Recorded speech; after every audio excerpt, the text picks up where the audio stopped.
చూడండి, మహిళల కష్టాల గురించి, వాళ్ల పోరాటాల గురించి మనం ఎప్పుడూ మాట్లాడుతూనే ఉంటాం. అది కరెక్టే కూడా. కానీ నాణ్యానికి రెండో వైపు కూడా ఉంటుంది కదా. ఈ రోజుల్లో ఒక భర్త పడే నిశ్శబ్ద పోరాటం గురించి ఎప్పుడైనా ఆలోచించారా? అసలు ఈ రోజుల్లో ఒక భర్త జీవితం నిజంగా ఎలా ఉంటుంది? బయటకెప్పుడు నవ్వుతూ కనిపించినా లోపలతనెదుర్కొనే ఒత్తిళ్లేంటి? ఈ విశ్లేషణలో ఈ ప్రశ్నకు సమాధానం వెతుకుదాం. అసలు సమస్య అంతా ఇక్కడే మొదలవుతోంది. చూడండి, ఒకవైపేమో ఆఫీస్లో టార్గెట్లు, బాస్ పెట్టే ప్రెషర్, పాలిటిక్స్. మరోవైపు ఇంటికొచ్చేసరికి ఫ్యామిలీ బాధ్యతలు, తీరని కోరికలు. ఈ రెండు ప్రపంచాల మధ్య అతను రోజూ నలిగిపోతూనే ఉంటాడు. అందుకే అతని జీవితాన్ని రెండు యుద్ధక్షేత్రాలతో పోల్చొచ్చు. ఒకటి ఆఫీస్, మరొకటి ఇల్లు. ఈ రెండింటి మధ్య బ్యాలెన్స్ కోసం అతను చేసేదే అసలైన యుద్ధం. ఈ వాక్యం వింటేనే అతని పరిస్థితి ఏంటో సూటిగా అర్థమవుతుంది. అతని రోజు కొత్త ఉత్సాహంతో మొదలవ్వదు. ఉదయం మోగే అలారం ఆ రోజు మోయాల్సిన బాధ్యతలను గుర్తుచేసే ఒక హెచ్చరిక గంటలాంటిది. అతని ఒత్తిడి ఎలా ఉంటుందో చెప్పడానికి ఈ మాటలు చాలు. చూశారా?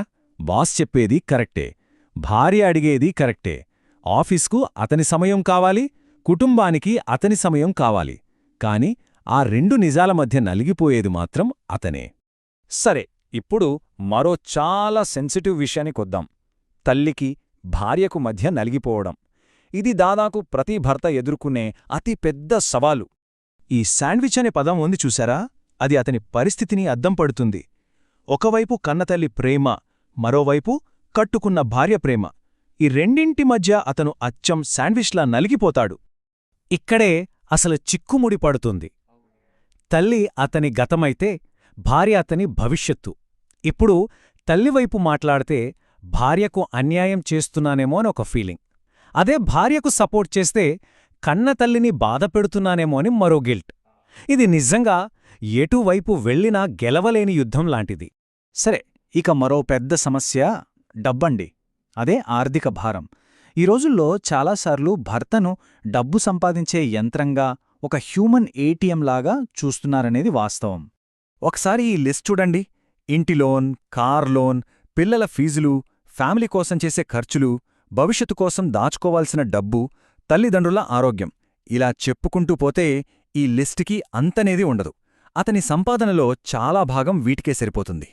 కుటుంబం సంతోషంగా ఉండాలని అతను ఎంత మూల్యం చెల్లిస్తాడో చెప్పటానికి ఈ ఒక్క మాట చాలు. వాళ్ల సంతోషం కోసం షాపింగ్ చేసేటప్పుడు అతని పెదాలపై బలవంతపు నవ్వు ఉండొచ్చు, కాని గుండెలో మాత్రం మరో ఈఎంఐ భారం పడుతూ ఉంటుంది. ఇక్కడో చిత్రమైన విషయం గమనించాలి. భార్య కోరికలు తీర్చడం అనేది అతని బాధ్యతగా చూస్తారు. కాని అదే అతను తనకోసమేదైనా కావాలి అని అడిగితే దానికి స్వార్థమని పేరు పెట్టేస్తారు. ఇది ఎంతవరకు కరెక్ట్? మరి ఇంత ఒత్తిడి అతని ఆరోగ్యంపై ఎలాంటి ప్రభావం చూపిస్తోంది?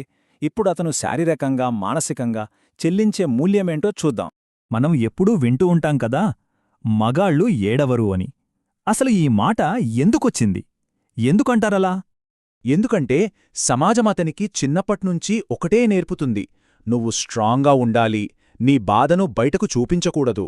ఈ కండిషనింగ్ వల్లే అతను తన బాధనంతా లోపలే దాచేసుకుంటాడు.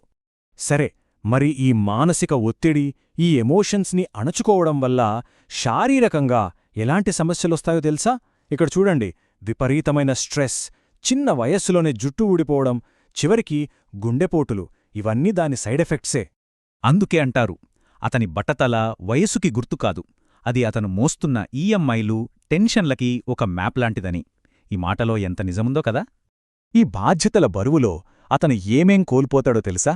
ఫ్రెండ్స్తో సరదాగా గడిపే టైం, తనకంటూ కొంచెం పర్సనల్ స్పేస్, ప్రశాంతత. చివరికి సెలవురోజు కూడా అతనికి డ్యూటీ డేగానే మారిపోతుంది. తన ఆరోగ్యం గురించి పట్టించుకునే టైం కూడా ఉండదు. అన్నిటికన్నా ముఖ్యంగా తన బాధను చెప్పుకునే స్వేచ్ఛను కూడా కోల్పోతాడు.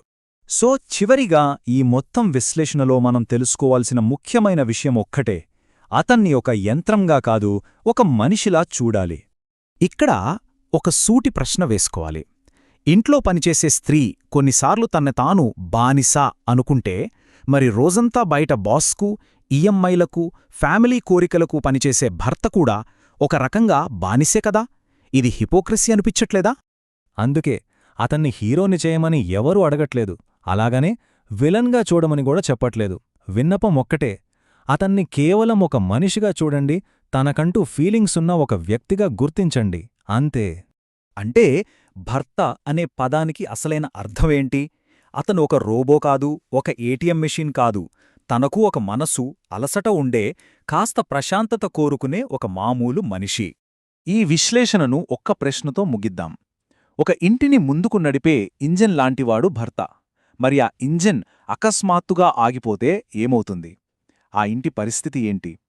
ఈ నిశ్శబ్ద పోరాటాన్ని మనం ఇలాగే పట్టించుకోకుండా వదిలేస్తే దాని పర్యవసానాలు ఎలా ఉంటాయో మనందరం ఆలోచించాల్సిన సమయమిది.